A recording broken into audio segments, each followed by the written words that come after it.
Hello. Welcome to our Green at Google and Authors at Google Talk series. My name is Valery Zakharov, and today we have a pretty uncomfortably exciting talk for you today. We have with us a local San Francisco-based author, Ozzie Zehner, and the book is called Green Illusions: The Dirty Secrets of Clean Energy and the Future of Environmentalism. And the book has been causing shockwaves, as the Sunday Times reported recently. And it's been pretty eye-opening, actually, and interesting to follow some of the debates raging out there on various internet resources. Meanwhile, Ozzie has been busy with his book tour. So he's done a lot of appearances on environmental segments, some of which have been featured on CNN, PBS, BBC, and public radio. When he's not on the road, Ozzie is a visiting scholar at the University of California, Berkeley, where he researches the social, political, and economic conditions influencing energy policy priorities and project outcomes.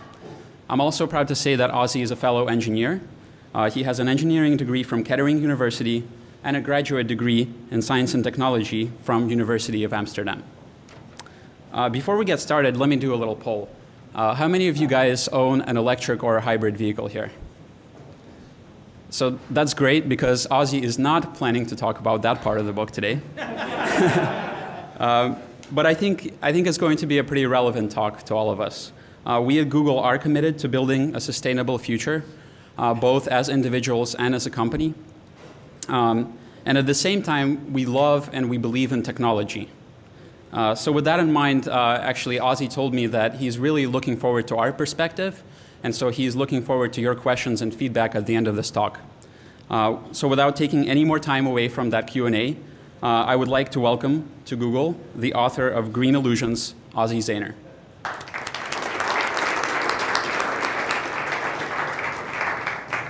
Thank you very much, Valeria. And thank you very much, all of you, for coming today. I really appreciate it. And thank you for those tuning in online as well. I'm going to speak for about a half an hour and then take questions and answers. So I know you're all very busy, so if you want to leave after the talk, that's fine. If it's that bad, you can leave during the talk. This is not going to be a lecture about how we must think or how we must talk. Rather, I'm going to consider how we might think and talk differently about our energy challenges. Now, you will all be designing the built and conceptual environment that we live in. And as such, I suspect you will be answering a lot of the questions that I'm struggling with. And so the story we will lay bare today is far from settled. And it really is my hope that you will help complete it. So let's get started. The premise of my book, Green Illusions, is essentially that green technologies are not what they seem.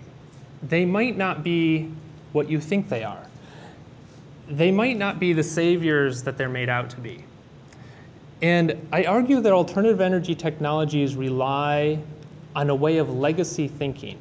But anyway, I'm getting ahead of myself. So I wanted to start actually with a little bit about my history. I didn't always start, I wasn't always a green energy questioner, I guess. Actually, it was just the opposite. And I once founded and operated a vertically integrated wind power operation in Michigan when I was 12 years old. And I was very stylish at that time. And I ran my short-lived wind power operation out of my parents' house. And behind our house was a garage, and inside that garage was a turbine, thanks to my dad's job at an industrial fan manufacturer.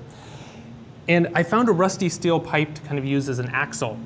And I had to build a kind of a wooden frame. My parents had neglected to teach me to weld, so I had to go with wood. And I had also not secured any funding for a tower, and so I used a picnic table. And then one windy day, I hauled the contraption out onto the picnic table, lifted it up on there, weighed it down with bricks, inserted the turbine assembly, and there was very little time to appreciate my work because it started spinning uncomfortably fast, very rapidly. And at that point, it had become apparent that I had neglected to install a braking mechanism. So I grabbed a brick and I shoved it against the axle, and it was like sparking and hissing, and the steel sails just effortlessly accumulated greater speed. And in a sense, I had created an upended lawnmower that was kind of thumping with an increasing rhythm.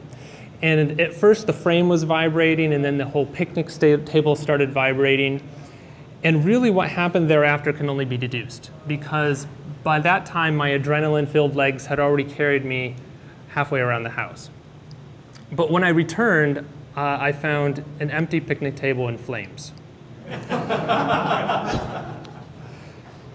So this was the first of many failures in my life, actually. There was another one. We don't have to go through all of them. But when I was 17, I built a hybrid electric car that also ran on natural gas. And it was not very fast. I'm pretty sure it was not safe. And it got stranded in the halls of my high school and so forth, but not before I got a photo op in the local paper. And after that, I went to engineering school. And I worked in green tech in Europe for several years. And when I moved back to the United States, I decided to start a green architectural firm in a historic district of Washington, D.C. One of my first clients was a diplomat who wanted to live in a solar house. And of course, I love solar cells, so it seemed like a good fit. And he already had the building. It was this 100-year-old house that had seen better days. And about the same time the house was built, someone had planted 2 oak trees on the western side of the house. By the way, would anyone like to guess why they planted the oak trees there? To block solar cells? To block. This guy's thinking ahead. Privacy. Privacy. I heard a lot of people say shade. I think you're absolutely right for all of these reasons, probably. Well, actually, I have no idea. I wasn't there 100 years ago to witness who exactly planted the trees, but I can guess that that was probably the reason. But regardless, these trees were great because they blocked the summer sun, and in the winter the leaves would fall off and they would allow the sun to shine through the branches and warm the home's exterior. And this kind of passive solar technology is eons old. So as a result, the annual utility bills for this house were thousands of dollars less than a house that was just down the street that was brand new. And these trees had been doing this every year for 100 years. And as a green architect, my first job was to chop them down. And the solar cells demanded it, as this man pointed out. You can't put solar cells on the roof of a shaded house. And I would soon find out that this was the first of many demands that the solar cells would make. And demand number 2 was for lots of money. And if you read anything about solar cells these days, you'll likely be left with the impression that solar cell costs are dropping and the price curve looks something like this. But over the past decade, the installed cost of solar cells actually looked like this. So why is there such a discrepancy? Well, part of the reason has to do with subsidies. Subsidies give the illusion of a price drop when really just someone else is paying for it. But there's a little bit more to the story than that. Journalists, for instance, point to the price of polysilicon and the technical components of solar cells. And indeed, those costs are dropping. But polysilicon, for instance, represents just 1/5 of the cost of an installed solar system. The bulk of a solar system is low-tech things like copper, glass, aluminum, framing, transportation, installation. You still have to pay for all of those, even if the price of polysilicon were to drop to 0. And so those things get pretty expensive, especially when you start getting into things like the rare earth metals and the heavy metals, which incidentally brings us to our next demand of solar cells, is that they require some pretty toxic stuff. Now, solar cell manufacturing involves the use or release of numerous compounds, explosive compounds and toxic compounds, like this cell here, which contains cadmium, like most thin film technologies, which the EPA recognizes as a toxin. Now, what happens with this at the end of its life? If we incinerate this, it goes up into the air and eventually into the waterways. And if we bury it, then it can leak into groundwater supplies. And not very much of this is biodegradable. So today, that's not a big deal. Solar cell generation is tiny. In fact, it supplies less than 0.1% of America's power. If this bucket represented US energy consumption, then this is what the solar cell share would look like. Now, if solar cell production grows, then so will the associated side effects. But to my dismay, the demands of the solar cells did not stop there. The United Arab Emirates recently conducted one of the largest cross-comparison tests of solar technologies to date. And they did so because they were building this eco-metropolis called Masdar City. You might have heard of it. For this test, they gathered a whole lot of solar cells from a lot of different manufacturers, and their goal was to find which manufacturer had the best solar cell. But once this test began, it drew attention to something else, which was the disadvantages and limitations that all of the solar cells shared in common.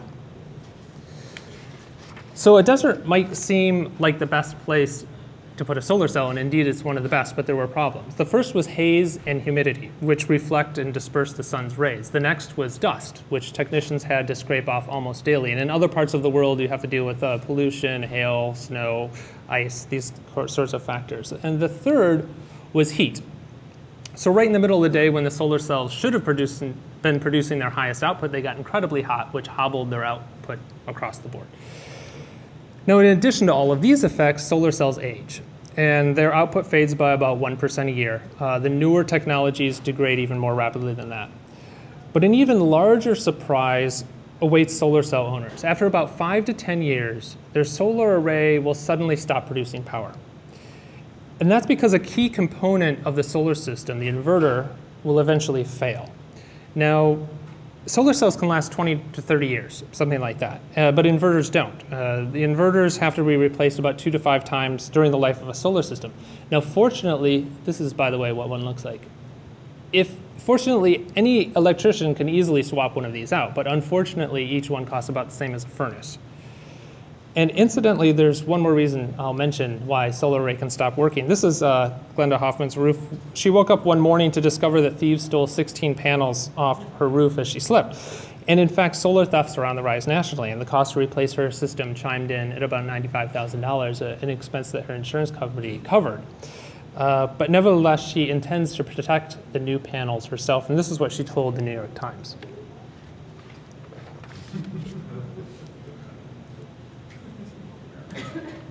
Now, a lot of people say that these demands are worth it.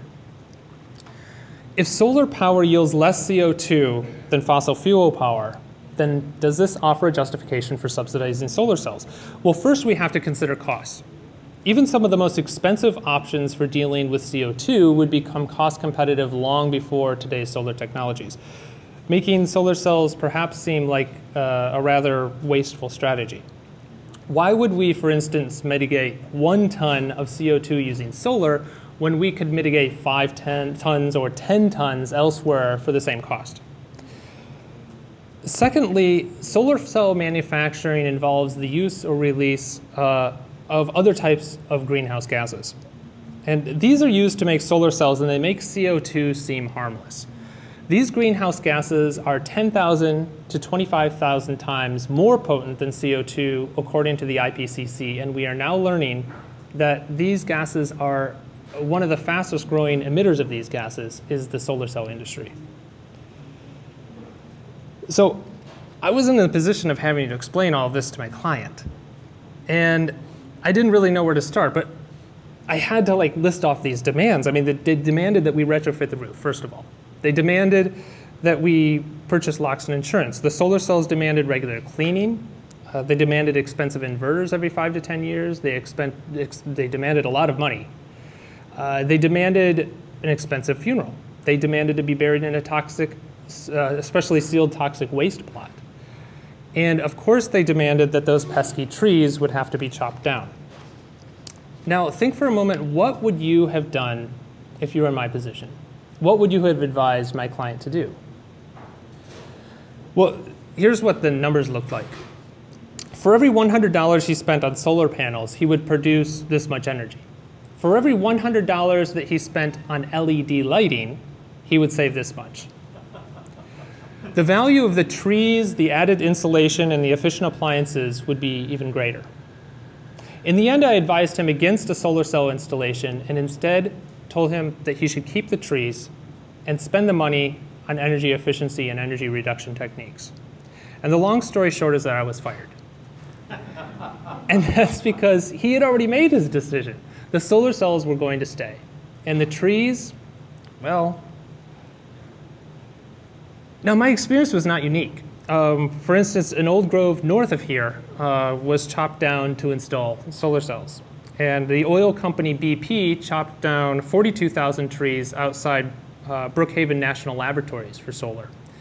And the oil, a company, not an oil company, but another company in New Jersey, took down about 5 acres of trees to build a solar array that would power a facility to make plastic bags.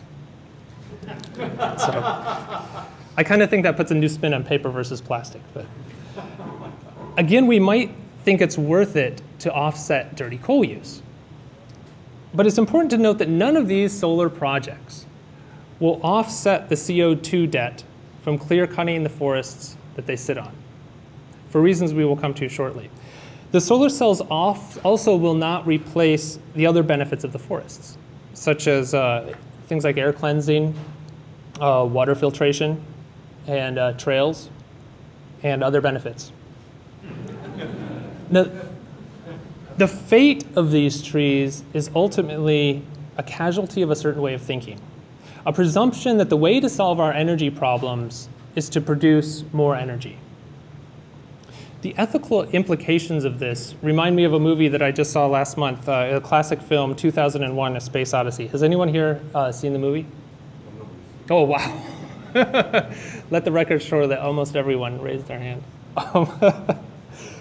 So you might remember a computer named Hal. Hal was programmed to carry out a certain mission. And he followed that mission without consideration of the changes around him, or respect for human life, as it turns out. Hal thought, if the astronauts are endangering the mission, then turn off their life support. If the trees are blocking the solar cells, then chop down the trees. This is a kind of mission-directed ethical trap that we sometimes fall into because we're human.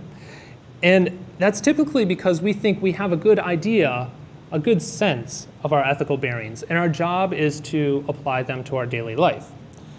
But as you all know, ethics can often be more than that. You'll recognize this motto, I'm sure. So now, as you all know, Google ventured into China, for instance, to expand its mission of bringing more information to more people.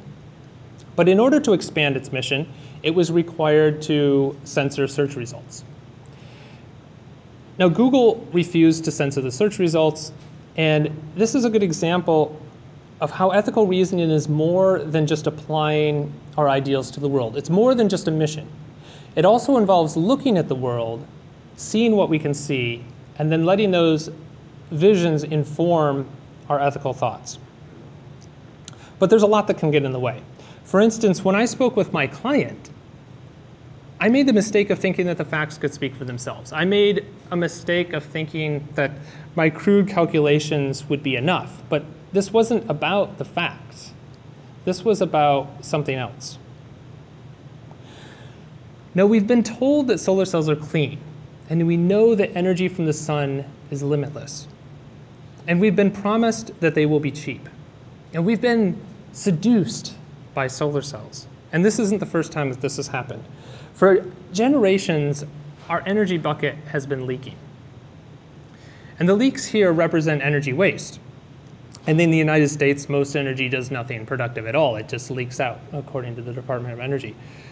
But that's not all. The leaky bucket is also getting larger. And that's because we love cheap energy. Politicians subsidize energy production, and when cheap energy is available, demand, of course, goes up because people want more of it. And so it brings us right back to where we started with so-called insufficient supply. And this applies to alternative energy as well. And in fact, there's no evidence that alternative energy offsets fossil fuel use in the United States. I know that doesn't seem to make sense at first, but consider the expansion of hydropower and nuclear power. They would both presumably decrease coal use. As recently as 1950, in fact, hydropower filled a third of the nation's electrical grid. That's hard to imagine today. But they did not quench increasing demand, and demand increased. And the United States met that demand by building more fossil fuel plants, not fewer. Today, hydropower fills just 7% of the electrical grid. This is a boomerang effect. The harder we throw energy into the grid, the harder demand comes around and hits us on the head. So larger solar cells and taller wind turbines are just ways of throwing the energy boomerang harder. And in fact, the history of energy in this country is very much a story of throwing the energy boomerang harder. Long ago, whale oil was considered to be clean, cheap, and limitless. I mean, one whale might contain 3 tons of oil. Who could want more than that? And we poured it into the leaky bucket. And eventually, whales were in short supply. And they were expensive. But explorers had found something better. Their fossil fuels were cheap. They were cleaner than whale oil. And as any driller could tell you, they were limitless. But that was still not enough for the leaky bucket. And physicists had found something else. Nuclear power was clean, it was cheap, and it was limitless. Well, of course, that turned out not to be the entire story, but the bucket was still growing and really leaking, which brings us to the next.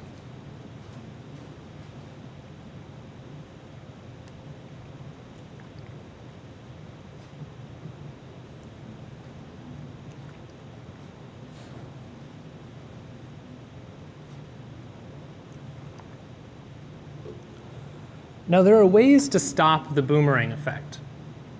And there are ways to lower fossil fuel demand. And we'll consider those soon. But first, I have a few questions for you about this bucket. What amount of solar energy would fill this bucket? Will this much do it? What if we double or triple the solar cells in the United States? I mean, it would be possible. It would cost a lot of money, but it's possible. What if we multiply solar cells by 100, which would incidentally bankrupt the federal government? And then we added in 10,000 utility-scale wind turbines. Would that fill the bucket? Or will it fuel the bucket's growth and make us even more reliant on fossil fuels? Now, common knowledge presumes that we have a choice between fossil fuels and green energy. But alternative energy technologies rely on fossil fuels through every stage of their life cycle. Most importantly, alternative energy financing relies ultimately on the kind of economic growth that fossil fuels provide. Alternative energy technologies rely on fossil fuels for raw material extraction, for fabrication, for installation and maintenance, for backup, as well as decommissioning and disposal. And at this point, there's even a larger question. Where will we get the energy to build the next generation of wind power and solar cells? Wind is renewable, but turbines are not. And alternative energy technologies rely on fossil fuels. They are, in essence, a product of fossil fuels. They thrive within economic systems that are themselves reliant on fossil fuels. Now, I'm no fan of fossil fuels. Fossil fuels are finite, they're dirty, but we use them for 5 principal reasons. Fossil fuels are dense. Their energy is storable, portable, fungible, which means they can be easily traded, and they are transformable into other products like pesticides, fertilizers, and plastics. Now, these qualities cannot be measured in kilowatts. So what happens when we spend our precious fossil fuels on building alternative energy? Well, then we get energy that is not dense, but diffuse. It's not easily storable, it's not portable, it's not fungible, and it is non-transformable. Now, to increase the quality of the energy, we then have to spend more fossil fuels to build batteries, to build backup power plants, and other infrastructure. And of course, this is incredibly expensive. And ultimately, that expense represents the hidden fossil fuels behind the scene. Now, there's an impression that clean energy could supply a growing population of high consumers. There's an impression that alternative energy can displace fossil fuel use. But the evidence doesn't show that. Now, before I move on, I should mention, but at this point in the story, my architectural firm is toast. It's gone. But luckily, I'm somewhat geeky and willing to spend a long time in front of a computer. I don't think I'm the only person here that fits that description. And when gas prices rose from 2003 to 2008, they shot up, you might remember that, then I stayed safely in the library. And as part of my academic research, I studied a data set of 50,000 articles that were written over that period of time when the energy prices were going up. For every doubling in oil prices, coverage of solar, wind, and biofuels shot up 400%. But I also looked at energy reduction strategies, things like home insulation, light rail, LED bulbs. We've witnessed the impressive payoff of these technologies, and so we might expect the coverage of these technologies to also be relatively high. But this is what the media coverage looked like. And this was not just a media phenomenon. Does anyone recognize this building? It's quite a ways from here. This is a green building in Chicago's Millennium Park. And to be a green building, the architects might have super insulated the building, but they didn't. They used glass, which allows the building to bake in the summer and lose heat in the winter. They might have outfitted the building with energy efficient lighting, but they didn't do that either. They might have incorporated overhangs to block the high summer sun, but allow the winter sun to shine in.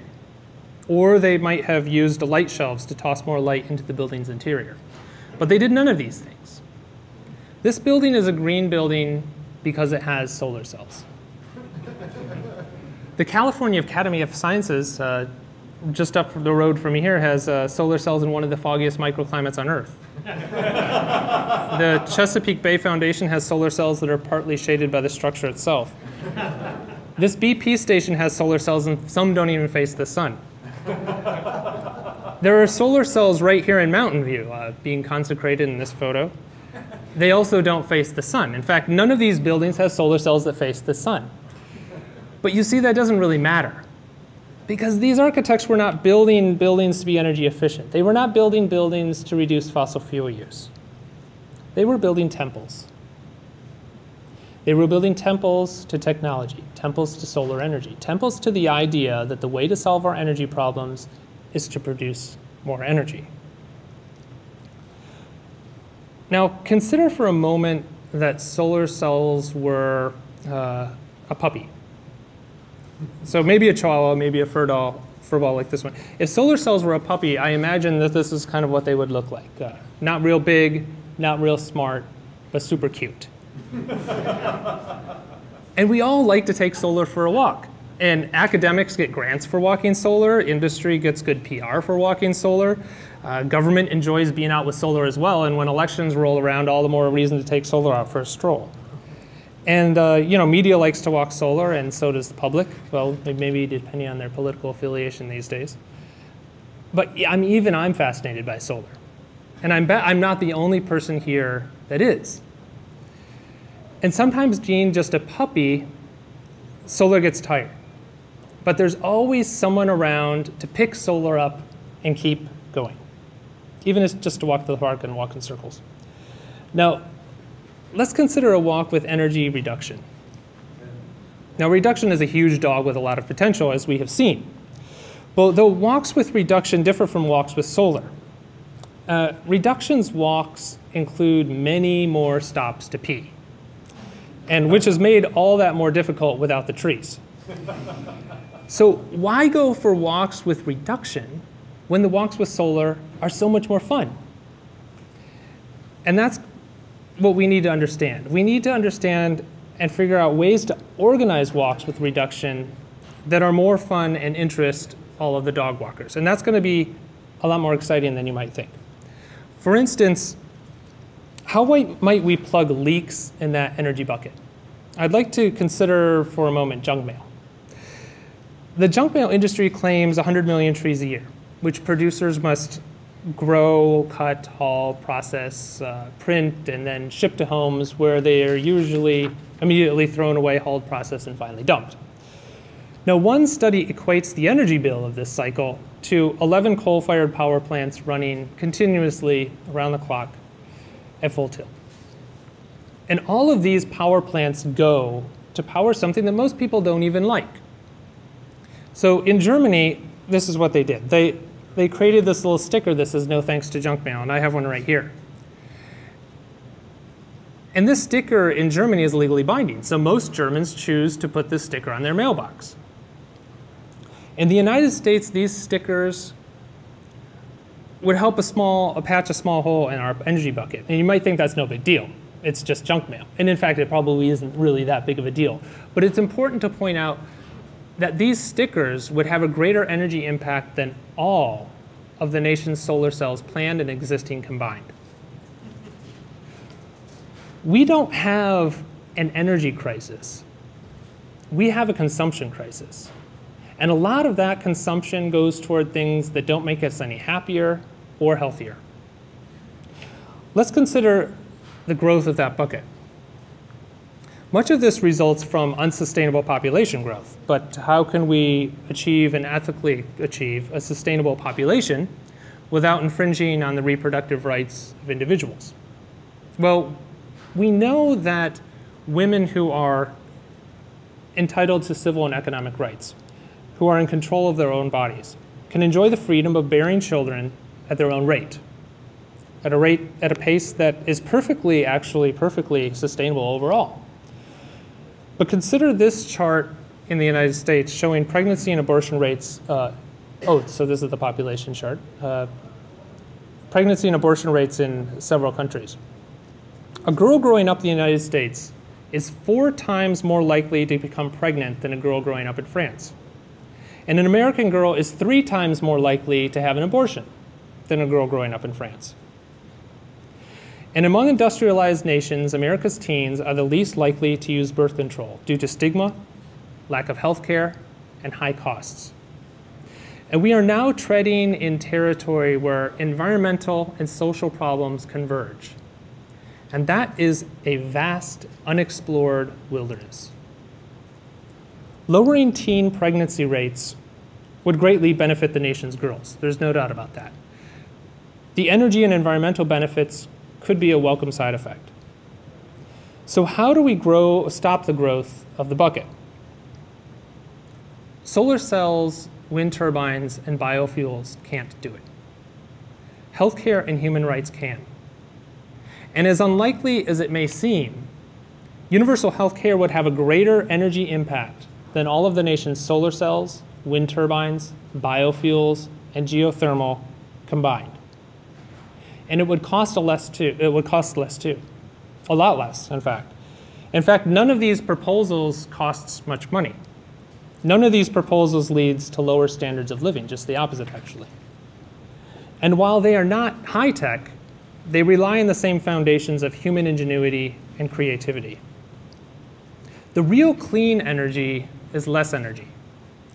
But this is a shift in the way of thinking that is not available to many people because you cannot see energy savings in the same way you can see and even worship a solar cell. I set out to build a solar house. But what I did not initially see, what I failed to recognize, was that this shabby house with its 2 oak trees was already a solar house. Alternative energy fetishes have so greatly consumed the public imagination that the most vital and durable solutions go overlooked and underfunded. But therein lies the opportunity for you. You may be asked to think of environmental solutions in terms of energy production. Perhaps you already have. And when that happens, you might be willing to think or ask, is that part of the solution or part of the problem? If we are to understand the ethics of alternative energy technologies, then we must first see what they do. Alternative energy technologies don't clean the air. They don't clean the water. They don't protect wildlife. They don't support human rights. They don't improve neighborhoods.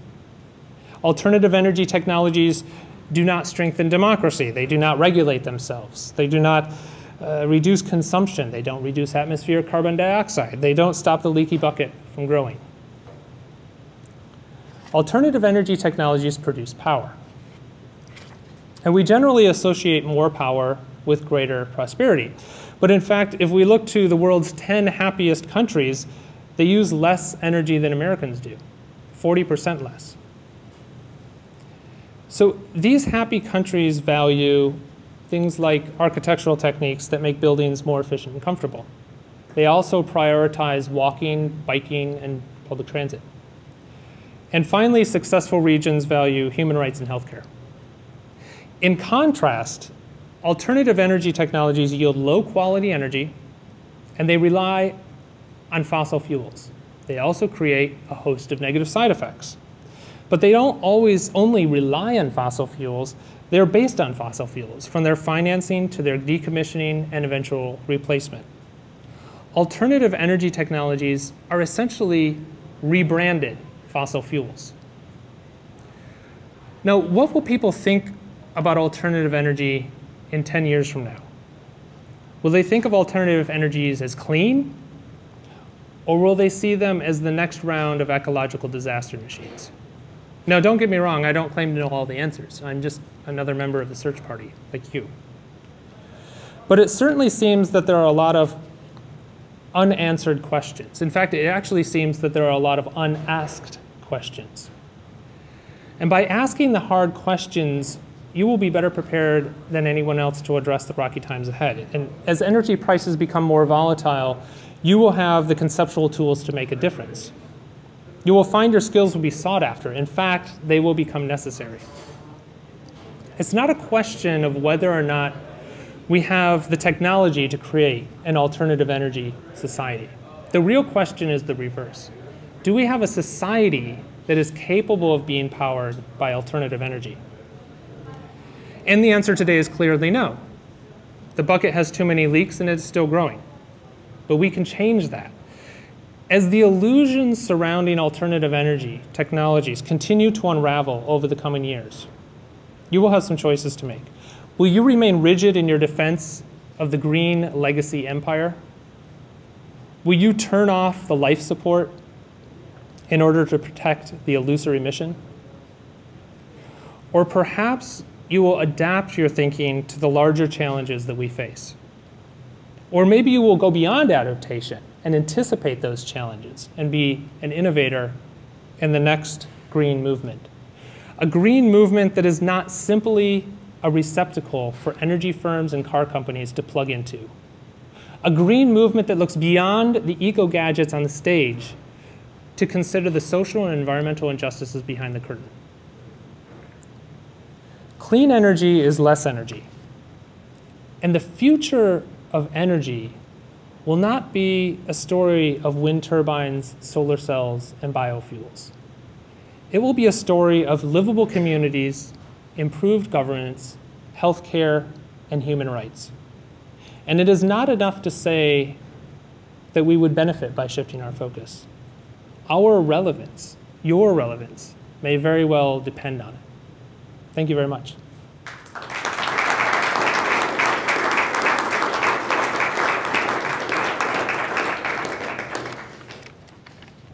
Hi.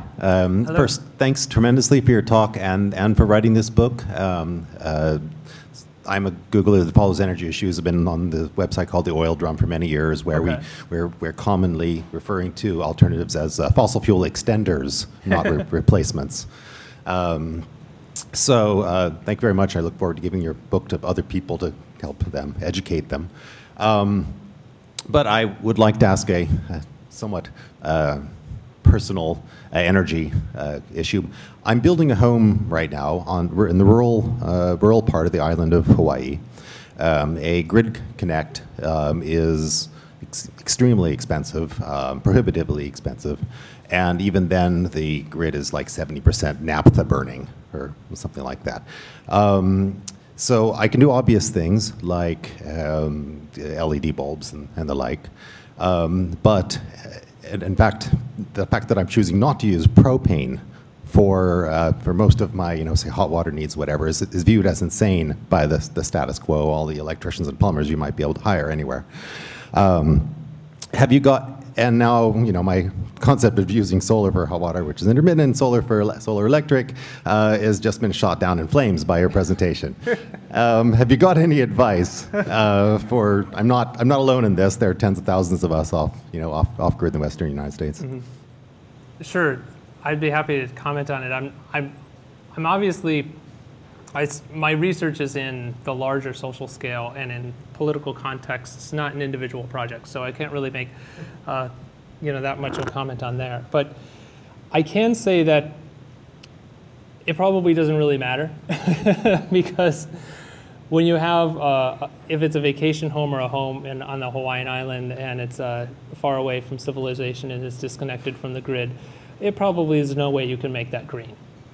So, I mean, that's just an unfortunate kind of reality. I mean, unless you were to move there and sell all of your possessions and just live off the tree, eating the fruit that falls off the trees in the yard. Yes.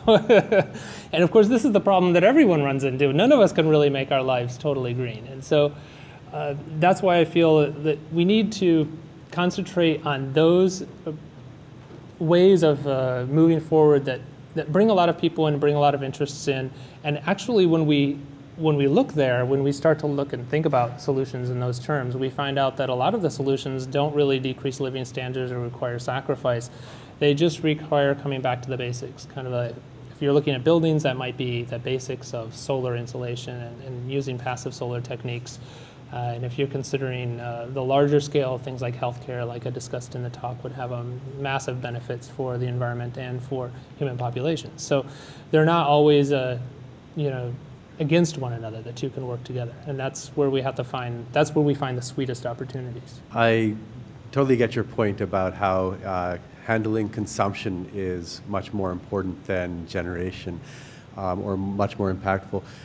That said, I wanted to just get your ideas on a few things in terms of three questions that come to mind. One is in terms of the solar panel for providing energy versus just using direct heat, for example, hot water heating and so on. That must be, I'd imagine, a lot less environmentally toxic and fairly efficient.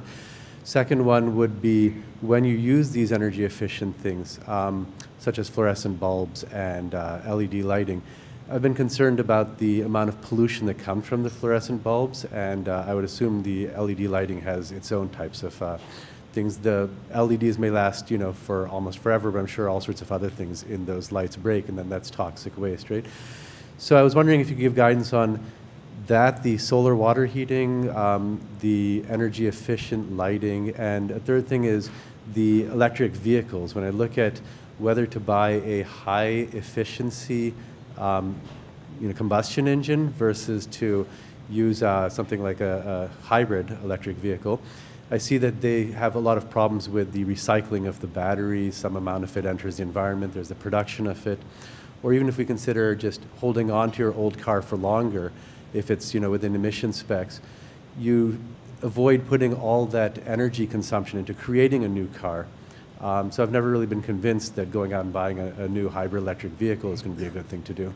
Yeah, thank you for those questions. So for your first question, the solar hot water, that's a perfect example of a low-tech option that makes a lot of sense in a lot of locations. It doesn't have a lot of the side effects that solar cells have. It has side effects of its own, of course, but they're minimal compared to the benefits that you get. So your second issue was with other types of light bulbs and energy efficiency. And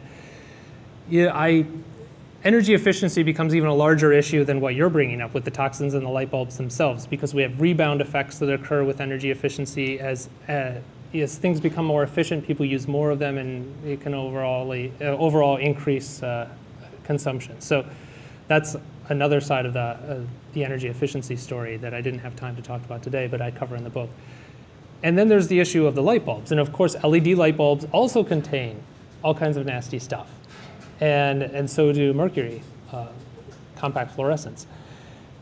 And I use LEDs as kind of a comparison in my research because in many ways they're similar to solar cells. They're high tech.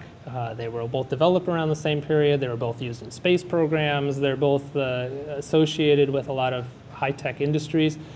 And they both contain heavy metals and toxics and things like that. And so there's no like easy green fix to that. It's just weighing one set of side effects against another set of side effects, and that's really difficult to do. And this also speaks to the electric car issue that you talked about. Because when we look at electric cars, we see the same thing. We're used to looking for side effects in one location, which is basically out of the tailpipe. But the side effects of an electric car happen somewhere else.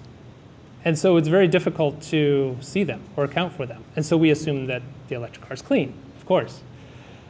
But the National Academy of Sciences did a study, a life cycle analysis. It's the broadest life cycle analysis done on electric cars. And they found that the harms stemming from electric cars are a little bit larger than the harms stemming from a regular internal combustion engine of a car the same size.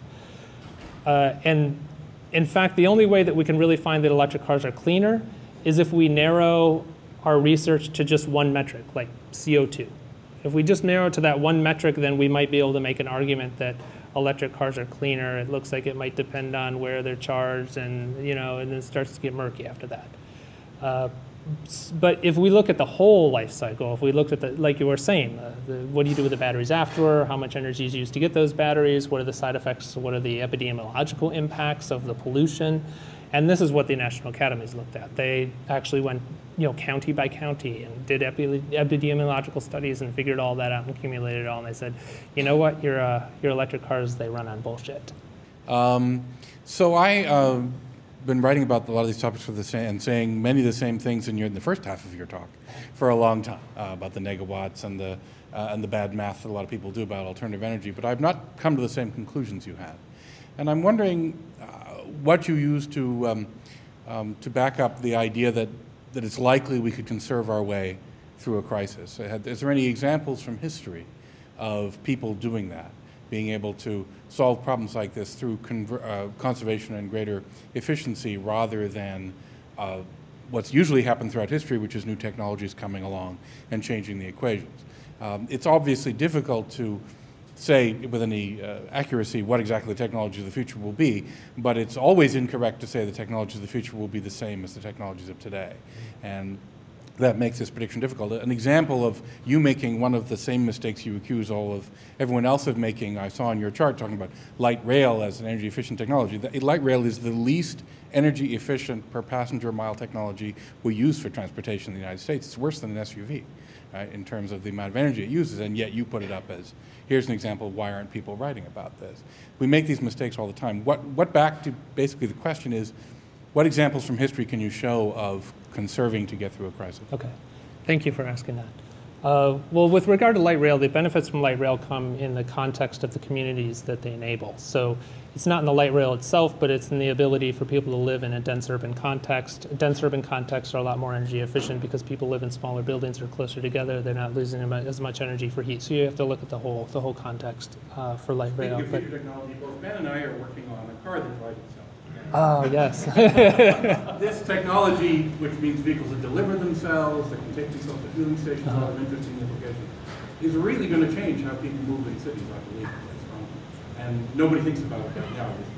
It's one example of So the future changes of technology is certainly something that I'm aware of and I embrace. I mean, the technology will change, and we have to be prepared for that as well. But ultimately, a lot of technologies rely on energy. And so energy becomes a roadblock that's very difficult to get through. I just listened to a talk actually from Bill Gates where he makes this point. And he says, energy is not high tech. It's not Moore's law. Moore's law does not apply to energy. It's because you have to deal with physics. And unless you can find a way around the physics, you're still left with any technology, any growth in society, any growth from a physical perspective, is going to have to be powered in some way. Yes, yeah, and so of course Gates' solution is to have the nuclear reactor, exactly. And so the problem is you either have to believe that there's like infinite growth is sustainable over the long term, and an infinitely growing population is sustainable over the long term, or we can look to what examples are there of dealing with the whole issue with conservation.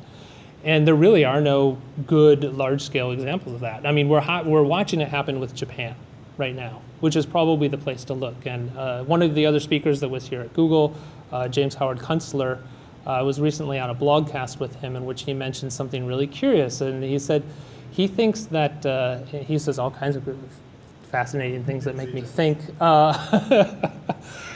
And he said Japan is basically going back to a craft society, where he uses kind of like this as kind of a thought experiment to say, look what's happening in Japan. Their population is rapidly decreasing, and they're changing their societies in ways that have never been done in advanced industrial societies before. And so I think we can maybe look to countries like that and see what might be happening, what might come several decades down the future. But no, you're right. There's no good model for it. Thank you for speaking. I think your points about reducing consumption are very interesting. But it was interesting because almost every single statement you made in your talk, I wanted to ask a follow-up question to understand better, which was provoking. The one that I think is perhaps the most important to me to clarify at the moment is you said a lot about how green technology and alternative energies like solar panels require fossil fuels to build and deploy and recycle. And do they require fossil fuels per se, or do they just require energy? Like, if we had hydro and solar, you could presumably just take the same electricity and build the plants with those. They don't logically require coal. We just don't have enough existing infrastructure yet. Am I right, or are you saying something that I didn't understand? No, that's a really good point, and this is another big question that I can't fully answer because it's in a way, in many ways, it's unanswerable. What might happen in the future? We need the energy? Yes, you're right. The problem is that certain types of industries rely on certain types of energy, so it's difficult to explore for copper and bring the trucks out there if they're only running on electricity. So that's why we use fossil fuels for that. And so the cost ends up going up significantly if you try to replace certain types of energy for other types of energy in different contexts. But yeah, ultimately it's the energy. But there's also qualities to energy that go beyond kilowatts or the amount of energy. Like I brought up the fungibility and the storability and the transport. And so these are all qualities that we have to keep in the back of our mind. It is difficult to really put those in a spreadsheet because how do you measure those and how do you compare them across different energy technologies? So let's say you're declared the dictator of the United States tomorrow. It'll be a sad day for the United States. Well, hypothetical. Or the world, whatever you prefer. What changes would you make to the existing system, let's say policy changes or something like that, to make people move in the right direction? So for example, like let's say removing the subsidies and making technologies reflect what they truly cost throughout their life cycle might be something, but you showed that it doesn't work because solar panels really aren't as effective as just reducing your usage. So what kind of changes would you make if you were the dictator? Ooh, well. Sorry, loaded. Yeah. First of all, yeah, there would be Lucky Charms in all of the restaurants. I think probably universal healthcare would be the #1 priority. I feel like universal healthcare has so many benefits, and we often hear people say, "Oh, I don't really want to pay for that person's healthcare," and it's just like those person's going to go to the doctor too much. And well, first of all, that's kind of like a remarkable breakdown in civil society. It represents kind of a remarkable drawback from that perspective. But also, most people don't recognize that we already have an emergency universal healthcare system in the United States. When a homeless person goes into the ER with pneumonia because they didn't have healthcare, they end up spending a lot of money on bringing that person back to health. And of course, that system is incredibly expensive. And that's why we could actually save money by going to something like a universal healthcare system like the ones in Europe. And there's nothing about the healthcare systems in Europe. They're not perfect, I guess, is what I'm trying to say. But you also don't see Germans in the streets protesting for an American-style healthcare system. And I think that's something we have to keep in mind, too, with all the rhetoric going back and forth on these issues. The other things that I would enable, to make a short list, is the kind of energy efficiency enabling technology or research, a department of efficiency instead of a department of energy. And also things like removing zoning restrictions that prevent density in certain urban contexts can end up having a big impact. And so that's probably the direction I would go. Hey, Ozzie? Yes. thanks a lot for your wonderful talk. I really enjoyed most of the talk, especially the fact that you have taken such a radical approach to what the common belief is, and you have been successful in conveying the point, which is very scientific and well grounded. So I really appreciated the point where you mentioned the real crisis is a crisis of consumption, not the production. However, after that, I didn't quite follow how you link that with the population management. At the outset, just from what you said, I would like to share, like if you take India as a country, the population has been so huge for thousands of years. And I usually read a lot of Sanskrit literature from ancient stories, like ancient history of India. It's been a vast population all the time, and it's been sustaining. All the problems that you mentioned have been, due to electricity and fossil fuels that all started within the last 100 years or so. But prior to that, the entire civilization has been running for years and years and years without any of these problems. So I'd just like to point out that it's not necessarily the population, but it's another dimension that I would like to just kind of hint at here, which you might be interested in pursuing further, which is actually the concept of consciousness, like who we really are, what brings satisfaction to us as a person, as an individual. So the Indian culture is kind of focused on that spiritual dimension, which provides the higher level of satisfaction so that you don't depend on gadgets and material technology to fulfill your demands constantly, which is what, where the majority of the consumption comes from. So if without providing an alternate higher way of enjoying your life, you cannot really take away all the gadgets and say that, be stuck with it in island and, solve the energy problem that way. Rather, the entire culture is focused on the aspect that you're a spiritual being and you can be satisfied by other means, spiritually, compared to using gadgets. That's one of the main reasons that civilization has sustained for so many years. So I'd just like to comment on that and see if you have any thoughts about that. I should make a clarification that probably our views are not incongruent in that I'm not for population control. I should say that right off the bat. In fact, I think the idea of population control within the environmental movement, and there are some people pushing for population control, and I think that's a misguided effort. And that's because I do think it tramples on the ability for societies and for individuals to have a free life and procreate how they choose to. But we find that actually coercion is not necessary at all. If you look in China, the lowest birth rate is in a place where the one-child policy does not apply, in Hong Kong. And we find that throughout the world, there are, actually Shanghai also, which doesn't apply. It doesn't apply in Shanghai, also has a low birth rate. We find that really by just instituting human rights and healthcare, it allows people to have the number of children that they want to have, and that number happens to be sustainable over the long term. And so really the trick, I think, is just delivering human rights and healthcare in the first place. I really see population growth as a symptom of suboptimal social conditions. So the real thing to do is to just satisfy those social conditions, and the population growth will take care of itself. I had one other question. I think we're getting low on time, but I was curious what you thought of the work of like Professor Jacobson at Stanford and others who have come out and said, look, we have the technology, we have the resources to power all of the energy in the world today with existing known technology for wind, water, and solar.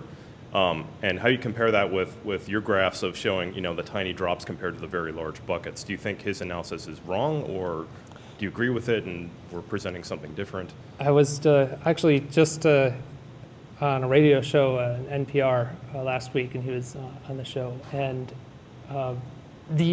the issue with this report, which you're referring to, for the people who don't know, is that basically there's these ideas that there's enough solar energy in the Mojave Desert to power the entire world. That there's enough wind power to power 100 times what we need, and these kinds of things. And really, these are just a failure in the way of thinking. I mean, of course, if you ask a ridiculous question, you can find a ridiculous answer. And I mean, the Mojave Desert may be the the Saudi Arabia of solar. But if we were to cover it with solar cells and cover the world's deserts with solar cells, it would destroy civilization as we know it within a single generation, just because of the toxins, the fossil fuels that would be required, the other climate gases that are produced that are many times worse than CO2. If you take that little dot of solar energy that we get currently, or wind power that we get currently, and then multiply those side effects by something like 10,000, that's what you're looking at.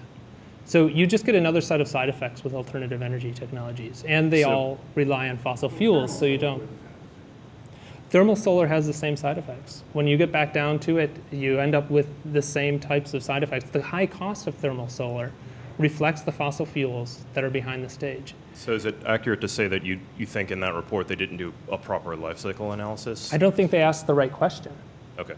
Yeah, that's what I don't think. I mean, I have no, maybe their findings are correct, you know? I could ask the question, how many threads of linen are in this carpet? And I might be able to find an answer, but is that really a meaningful question to be asking? In a Google interview. Yeah. Thank you. Thank you.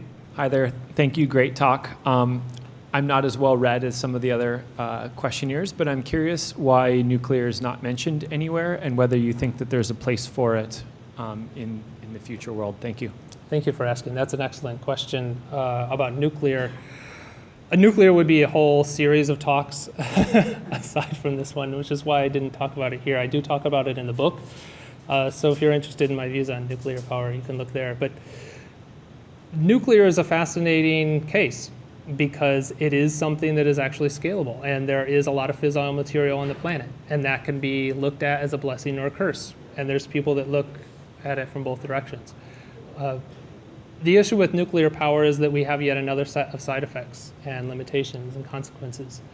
Some of them we know very well. Some of them are risky situations that are growing and accumulating over time, such as that with waste disposal and access to proliferating materials like plutonium, and even the nuclear armaments industry has even tested byproducts from the thorium cycle in anticipation that there might be a thorium push in the future. So when we look at conflict, we look at potential for materials getting diverted, we look at long-term storage of nuclear waste, we look at the potential for explosions or like Fukushima disasters, and so we just get another set of side effects with nuclear. Yeah. But the big issue with nuclear that shouldn't be underestimated is that there is a lot of fissile material on the planet, and we're going to run into different types of barriers with nuclear than we're encountering with fossil fuels. Are you pessimistic about the inertial containment? Oh, I'm not the right person to ask about the ITER projects and the fusion reactors and things like that. Fusion has been kind of 30 years in the future now for a very long time, but we're now kind of finding that the future isn't what it used to be. And it's getting more and more difficult to really see a way forward with things like fusion. But I mean, maybe it will happen someday. I don't really know. Thank you very much.